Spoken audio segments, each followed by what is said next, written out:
Soy Mónica, tengo 30 años y soy ingeniera de software. Nuestra casa familiar en Burlington, Vermont, donde vivía con mis padres, siempre lo había sido todo para mí. Había puesto mi corazón entero en ese lugar, creyendo que sería para siempre mi único refugio seguro. Cada pared, cada puerta, cargaba con el peso de mi esfuerzo y con los sueños que alimenté durante años. Entonces, durante la cena, mi madre estrelló el tenedor contra la mesa. El sonido cortó el aire como si fuera una sentencia.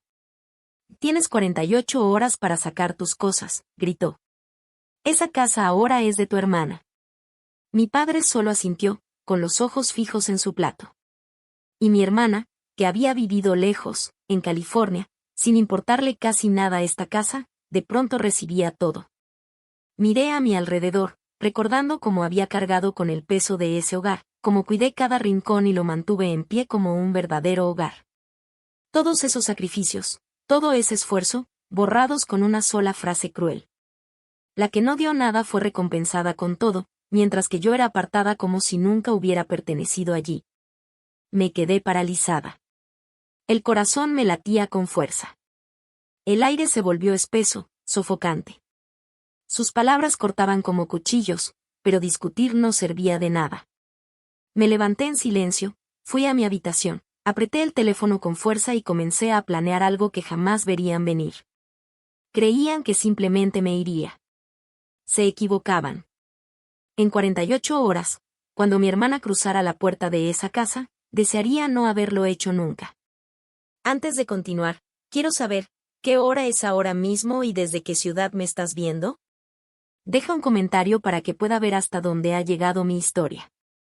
A la mañana siguiente desperté en nuestra casa de Burlington, con el peso de las palabras de mi madre todavía aplastándome el pecho. Había pasado años haciendo de esa casa algo nuestro, creyendo que era una promesa compartida. Viviendo con mis padres, asumí sus cargas, poniendo mi corazón y mis ahorros en cada rincón. Después de su colapso financiero hace 5 años, yo di un paso al frente. Mi trabajo como ingeniera de software pagaba bien, así que cubrí la hipoteca, $80,000 durante 3 años, cuando ellos no podían. No lo dudé. Era nuestro hogar, donde crecí, donde cada recuerdo era sagrado. Todavía recuerdo el día en que llamó el banco, amenazando con el embargo. Mi padre estaba sentado en la mesa de la cocina, con la cabeza entre las manos, los papeles esparcidos. Mi madre caminaba de un lado a otro, con la voz tensa por la preocupación. «Vamos a perderlo todo», dijo. No podía permitir que eso pasara. Vacié mis ahorros, trabajé horas extra y pagué la deuda. El alivio en sus rostros hizo que valiera la pena, o eso creí. Pinté la sala de un beige cálido, cambié las tablas del piso deformadas y arreglé las escaleras que crujían. Cada clavo que martillaba se sentía como una promesa de mantenernos unidos. Mi hermana, en cambio, era como un fantasma. Viviendo en California, llamaba quizá 2 veces al año, siempre demasiado ocupada con su trabajo en marketing. Cuando mencioné la hipoteca, se rió. «¿Y eso es cosa tuya, Mónica?», y dijo una vez, con una voz cargada de desprecio. Le envié fotos de la sala renovada, de las nuevas cortinas, del sofá cómodo que compré después de ahorrar tanto. Nunca respondió. Me decía a mí misma que no importaba. Lo hacía por nosotros, por la familia. Caminaba por la casa por la noche, tocando las paredes que yo misma había pintado, sintiendo que eran mías. Pero había grietas bajo la superficie. Mis padres dependían cada vez más de mí. Mi madre pedía solo un poco de ayuda con las cuentas, y yo las pagaba. Mi padre dejó de trabajar tras un despido y yo cubrí las reparaciones de su coche. No me molestaba, al menos no entonces. Creía que éramos un equipo. Me sentaba en la sala, la que yo había hecho acogedora con cojines y una alfombra, e imaginaba envejecer allí, quizá criar a mis propios hijos algún día. La casa no era solo un edificio. Era la prueba de que yo podía mantener todo unido. Mirando atrás, ignoré las señales. Las llamadas de mi madre a mi hermana se hicieron más largas, su tono más suave que conmigo. Mi padre hablaba de su vida en California, de su éxito, con un orgullo que nunca escuché dirigido a mí. Lo minimicé, me dije que era normal. Eran mis padres. Nunca me sacarían. Pero la cena de anoche demostró lo contrario. Su decisión de entregar la casa a mi hermana no fue solo injusta. Fue una bofetada en la cara. Cada dólar que gasté, cada hora que trabajé, se sintió robada. Caminé hacia la sala y miré el sofá que yo había comprado. No era solo un mueble. Era mío, pagado con mis horas extra. La televisión, la lavadora, las cortinas, todo era mío. Si querían que me fuera, me aseguraría de que sintieran todo lo que yo había dado. Mi hermana no movió un solo dedo, pero entraría a una casa que yo construí. No, si yo podía evitarlo. Saqué mi laptop. Mis manos ya estaban firmes. No iba a suplicar ni a llorar. Les demostraría exactamente lo que estaban a punto de perder. Para primeras horas de la tarde, necesitaba respuestas. Así que llamé a Kristen, mi mejor amiga desde los días de la universidad en la Universidad de Vermont. Ahora es abogada, con una mente afilada y una actitud directa, sin rodeos. Siempre ha sido mi apoyo cuando la vida se complica. Sentada en mi cama, rodeada por las paredes familiares de nuestra casa en Burlington, le solté todo el caos de la noche anterior. Le conté cómo mi madre azotó el tenedor contra la mesa, su voz cortando el aire con ese ultimátum de 48 horas, y cómo mi padre simplemente se quedó en silencio, permitiéndole entregar la casa a mi hermana. Kristen no me interrumpió. Solo escuchó, con esa calma firme que siempre logra aterrizarme. ¿Tienes algún documento legal de la casa?, preguntó, con un tono totalmente profesional. ¿Algo de tus padres o de antes? Mencioné a mi abuelo, quien había sido el dueño de la casa antes de fallecer hace 2 años. Siempre pensé que, tras su muerte, la propiedad había pasado a mis padres. Kristen guardó silencio por un momento. Dame una hora, dijo. Voy a revisar algo. Pasé esa hora inquieta, caminando de un lado a otro por el pasillo, con la mente acelerada. El rostro de mi abuelo no dejaba de aparecer en mis pensamientos, sus manos curtidas, su voz áspera contándome historias en el porche sobre cómo había construido la casa ladrillo por ladrillo. Me miraba con los ojos arrugados por la sonrisa y decía: Mónica, este lugar siempre será tuyo. Yo sonreía, creyendo que solo era su manera de hacerme sentir especial. Ahora ya no estaba tan segura. Rebusqué en una caja vieja dentro de mi closet y saqué fotos de él de pie junto al roble del jardín, con su brazo alrededor de mí. El recuerdo dolía, crudo y punzante, sabiendo que mis padres habían ignorado todo eso. Kristen llamó de vuelta, con la voz tensa por la urgencia. Mónica, no vas a creer esto. Había contactado a un colega especializado en herencias y localizado el testamento de mi abuelo en la oficina del registro del condado de Chittenden. Mis padres nunca lo habían mencionado. Ni una sola vez. Kristen me leyó el documento por teléfono. Cada palabra caía como un martillo. Mi abuelo me había dejado la casa a mí. Solo a mí. No a mis padres.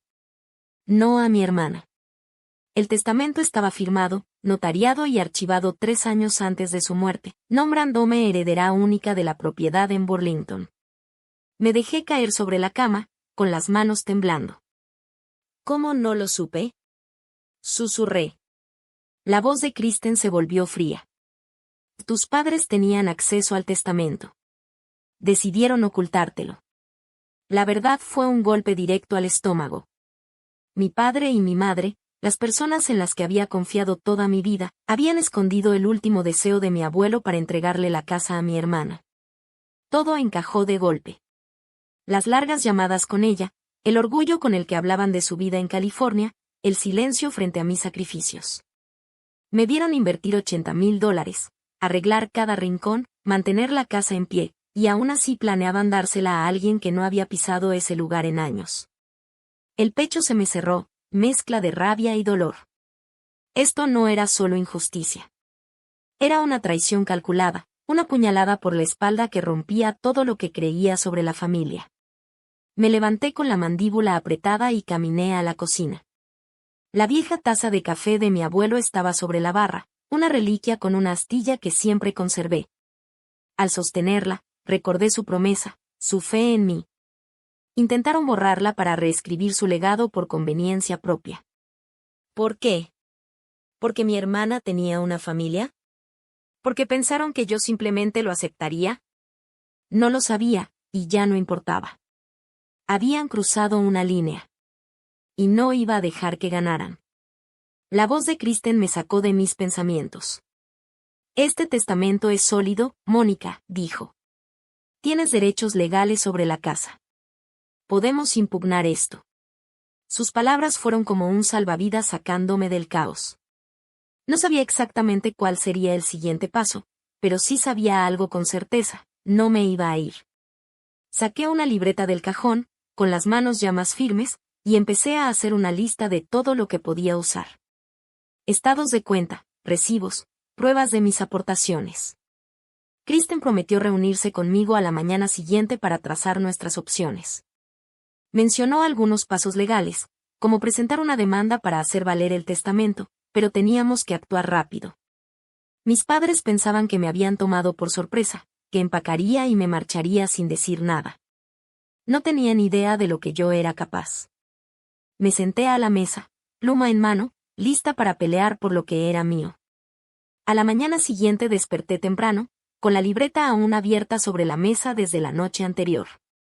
Mis padres no estaban, habían salido a visitar a unos amigos en Montpellier, dejando la casa en silencio. Me quedé de pie en la sala, mirando el sofá que compré con mi primer gran sueldo, un sillón gris, suave, por el que ahorré durante meses.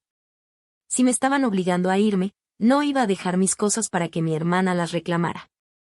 Tomé una pluma y empecé a anotar cada objeto que había pagado, la televisión de pantalla plana montada en la pared, la lavadora de acero inoxidable en el sótano. Las cortinas que elegí para combinar con la pintura beige que yo misma apliqué. Cada artículo era una parte de mí, prueba de los años que pasé manteniendo esa casa con vida. Llamé a Kristen para cerrar nuestra estrategia legal. Ya estaba en su oficina. Su voz sonó firme y clara por el teléfono. Vamos a presentar una solicitud para hacer valer el testamento de tu abuelo, dijo. Es un proceso directo, pero necesitamos pruebas de todas tus aportaciones. Y yo las tenía. Saqué una carpeta llena de recibos. Cada compra, cada reparación, cada dólar que había gastado. Kristen me sugirió obtener una declaración jurada notariada para documentar mi papel financiero, y acordamos reunirnos más tarde para firmarla. Sentí una oleada de control, como si por fin estuviera recuperando lo que era mío. Pero primero necesitaba asegurar mis pertenencias. Busqué en internet compañías de mudanza en Burlington y encontré Green Mountain Movers, una empresa local con buenas reseñas. Llamé y hablé con un tipo llamado Tom, explicándole que necesitaba un servicio urgente. ¿Pueden hacerlo hoy?, pregunté, con la voz firme. Dudó un momento, pero aceptó enviar un camión antes del mediodía. Le di la lista, la televisión, el sofá, la lavadora, algunos artículos más pequeños como el microondas y la cómoda de mi recámara. Es propiedad personal, le dije. Me llevo lo que es mío. Tom no hizo preguntas. Solo confirmó la dirección y me dio el precio. Colgué con el pulso estable, sabiendo que era la decisión correcta. Mientras esperaba, recorrí la casa revisando mi lista. La mesa del comedor, heredada de mi abuelo, no era mía para llevarme, pero las sillas sí, las había comprado el año pasado después de que mi madre se quejara de las viejas. Coloqué notas adhesivas marcando que se quedaba y que se iba. El proceso era metódico, casi tranquilizador, como si estuviera recuperando pedazos de mi vida. Evité pensar en mis padres o en mi hermana, me concentré solo en la tarea. Cada objeto marcado era un recordatorio. Este era mi trabajo, mi dinero, mi hogar. Cerca de las 10, sonó el timbre. Era la señora Linda, nuestra vecina de enfrente, una mujer amable de unos 60 años que siempre nos llevaba galletas en Navidad. Me había visto caminar de un lado a otro por la ventana y vino a ver cómo estaba. ¿Estás bien, Mónica?, preguntó, con los ojos llenos de preocupación. No le conté sobre el testamento ni sobre la decisión de mis padres, eso aún dolía demasiado. Solo le dije que estaba sacando algunas cosas.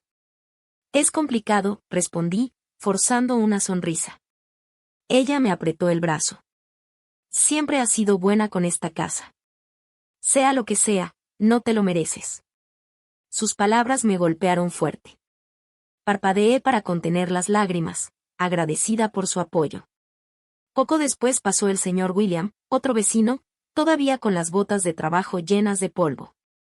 Había conocido bien a mi abuelo, siempre intercambiaban historias sobre viajes de pesca. Este lugar significaba mucho para él, dijo, mirando alrededor. ¿Y para ti? Asentí, incapaz de hablar. Su amabilidad me dio fuerza, un recordatorio de que no estaba sola, aunque mi propia familia me hubiera dado la espalda. Les agradecí y prometí explicar todo después. Se fueron con asentimientos silenciosos, dejándome continuar. Los mudanceros llegaron al mediodía, un equipo de 3 hombres en una camioneta blanca. Los guié por la casa, señalando los objetos marcados. Trabajaron rápido, cargando el sofá y la televisión, envolviendo la lavadora con cobijas para evitar rayones. Ver cómo se llevaban mis cosas se sentía extraño, como si estuviera desarmando mi vida, pero también se sentía correcto. No le iba a dar un paseo gratis a mi hermana. Kristen volvió a llamar, confirmando la hora de nuestra reunión y recordándome guardar los recibos del costo de la mudanza. Esto fortalece tu caso, dijo. Asentí, con la determinación endureciéndose dentro de mí. Para finales de la mañana, la casa se sentía más vacía, pero yo me sentía más fuerte. Mis padres y mi hermana creían que podían borrar mi lugar aquí. Estaban a punto de aprender que no. A media tarde, la casa se sentía hueca. Mis pertenencias ya se habían ido con los mudanceros. Me quedé de pie en la sala, las paredes desnudas devolviendo el eco de la ausencia del sofá y la televisión. El silencio se rompió con un golpe seco en la puerta. Abrí y encontré a mi hermana Tara de pie, con su maleta a los pies, los ojos entrecerrados como si ya fuera dueña del lugar. Había volado desde California, seguramente pensando que entraría a una casa completamente amueblada. Me preparé. Sabía que esto no sería civilizado. Tara pasó junto a mí empujándome, sus tacones resonando contra el piso de madera. ¿Dónde está todo?, espetó, recorriendo la sala vacía con la mirada, su voz cargada de arrogancia. Crucé los brazos, quedándome cerca de la puerta. Me llevé lo que es mío, dije, manteniendo la voz calmada. Ella se giró bruscamente, el rostro enrojecido. ¿Tuyo? Mamá y papá dijeron que esta casa es mía ahora. No tienes derecho a dejarla vacía. Di un paso al frente, mi voz firme, pero fría. Yo pagué ese sofá, la televisión, la lavadora, todo lo que me llevé. Tú no pusiste ni un centavo. Sus ojos se abrieron, pero no retrocedió. ¿Crees que tienes derecho solo porque aventaste algo de dinero?, replicó. Esta es mi casa ahora, Mónica. Tú ya no pintas aquí. El aire se tensó. Apreté los puños, conteniendo el impulso de gritar. No has estado aquí en años, dije. Yo mantuve este lugar en pie mientras tú estabas en California ignorándonos. Tara soltó una risa amarga y cruel. Ay, por favor. Te quedaste aquí por lástima, jugando a ser la hija buena. Mamá y papá me eligieron por una razón. Sus palabras dolieron, pero no me moví. Eligieron mal, respondí, acercándome. No tienes idea de todo lo que he hecho por esta familia. Ella recorrió la casa, revisando la cocina, el sótano, su cara poniéndose más roja con cada espacio vacío. Las sillas. Las cortinas. Gritó al volver hacia mí. Te llevaste todo. La miré fijamente. Solo lo que pagué. ¿Quieres una casa? Amuéblala tú. Las manos de Tara temblaban mientras sacaba su teléfono, la voz quebrada de furia. Eres increíble. Voy a llamar a mamá y papá. Ellos se encargarán de ti. Me encogí de hombros, recargándome en la pared. Adelante. No están aquí. Se quedó paralizada, confundida. ¿Cómo que no? No expliqué nada. Solo la observé mientras marcaba, los dedos torpes. Tara caminaba de un lado a otro en la cocina, el teléfono en la oreja, la voz elevándose. Vacío todo, mamá. Dejó la casa vacía. Yo permanecí en silencio, dejándola desahogarse. Colgó y me miró con odio. Regresan de Montpellier esta noche, dijo, con veneno en la voz. Se acabó para ti, Mónica. No respondí. Solo señalé la puerta. Ya sabes por dónde salir. Agarró su maleta, murmurando insultos, y salió furiosa, azotando la puerta tan fuerte que el marco tembló. Me quedé ahí, con el corazón acelerado, pero la determinación intacta. Tara pensó que podía entrar caminando como si nada y reclamarlo todo. No tenía idea de lo que venía. Cerré la puerta con llave, lista para el siguiente movimiento. Esa noche estaba en el departamento de Kristen, en el centro de Burlington. Mis pertenencias estaban a salvo, guardadas en una bodega cercana. Mi teléfono vibraba sin parar, el nombre de mi madre aparecía una y otra vez en la pantalla. Dejé que se fuera a buzón de voz, sabiendo exactamente lo que venía. Tara ya los había llamado desde Montpellier, y ahora estaban enfrentando las consecuencias de sus decisiones. Yo no estaba lista para escuchar sus voces. Aún no. En lugar de eso, tomé café apoyada en la barra de la cocina de Kristen, sintiendo como el peso de los últimos 2 días se asentaba en mis huesos. Cuando por fin escuché el mensaje de voz, la voz de mi madre era aguda, casi irreconocible. Mónica, ¿qué has hecho? Hay un extraño en nuestra casa. La voz de mi padre entró enseguida, pesada, incrédula. Un hombre dice que ahora es el dueño. Explícate. No devolví la llamada. La verdad era que habían entrado de frente en la realidad que ellos mismos habían creado. Kristen había actuado rápido, usando el testamento de mi abuelo para impulsar una acción legal que dejó al descubierto su engaño. La casa había sido vendida de forma silenciosa y completamente legal a un nuevo dueño, un inversionista local que no dudó en comprar una propiedad en Burlington. Yo no había orquestado la venta directamente, pero puse las ruedas en movimiento al hacer valer mis derechos. El teléfono volvió a sonar. Esta vez era mi padre. Contesté, manteniendo la voz firme. Papá, no voy a regresar, dije antes de que pudiera hablar. Escondieron el testamento del abuelo. Intentaron darle mi casa a Tara. Él balbuceó, con palabras mezcladas entre enojo y sorpresa. Estábamos protegiendo a la familia. No puedes simplemente. Lo interrumpí. Protegieron a Tara, no a mí. El testamento era claro. Esto es culpa suya. Colgué. Mis manos temblaban, pero mi determinación seguía intacta.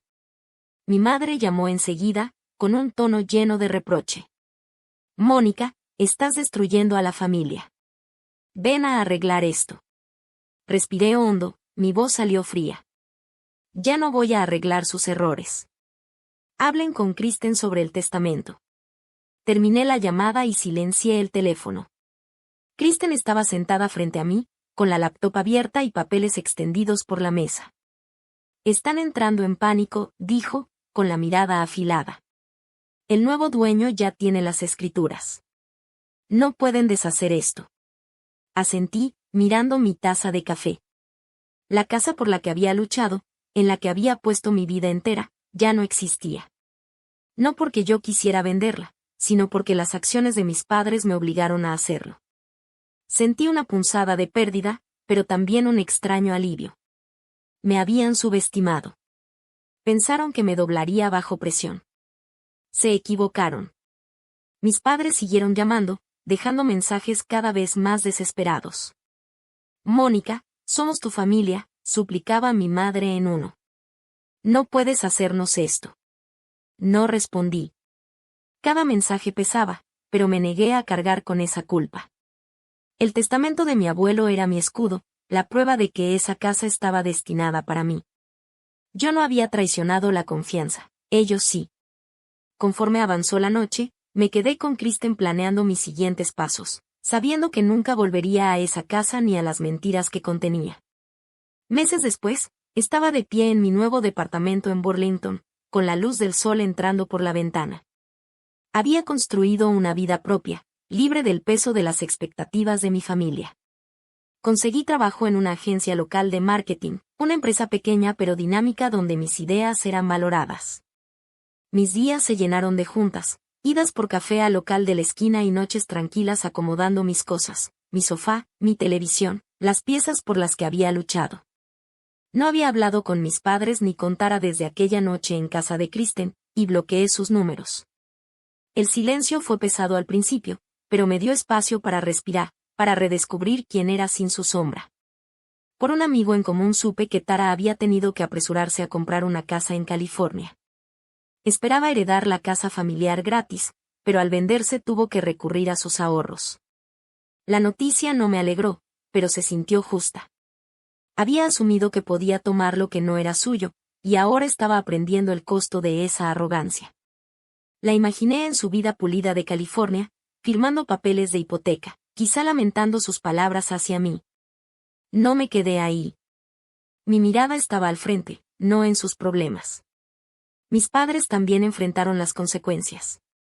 Sin la casa, se mudaron a un pequeño lugar en renta en las afueras de Burlington, muy lejos del hogar que intentaron controlar. La comunidad, tan unida, vecinos como la señora Linda y el señor William, que me apoyaron, no ocultó su decepción. La reputación de mis padres, antes sólida, se desmoronó cuando se supo que habían ocultado la última voluntad de mi abuelo. Además, enfrentaban problemas económicos. Sin propiedad que respaldara préstamos y con los gastos legales acumulándose por sus intentos fallidos de impugnar la venta, la presión aumentó. No conocía los detalles, ni quería hacerlo. Sus decisiones los llevaron ahí, y yo ya no cargaría con su peso. Kristen se convirtió en mi ancla, llamándome con frecuencia, con ese instinto de abogada siempre despierto.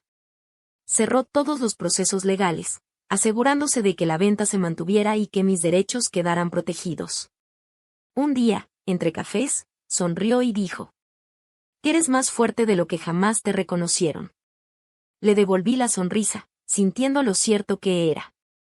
Pasé años subestimándome, entregándolo todo a una casa que creí que me definía. Pero esta experiencia me enseñó algo más profundo. Mi valor no estaba ligado a ese lugar ni a su aprobación. Estaba en mi capacidad de ponerme de pie, de trazar límites, de elegirme a mí. Poner límites fue la lección más dura. Cortar contacto no fue por enojo, fue por protección. Había dado demasiado durante demasiado tiempo intentando complacer a una familia que no supo verme. Ahora lo sabía. Caminé por las calles de Burlington, junto al lago, sintiéndome más ligera. La vida que estaba construyendo no era perfecta, pero era mía, hecha bajo mis propias reglas.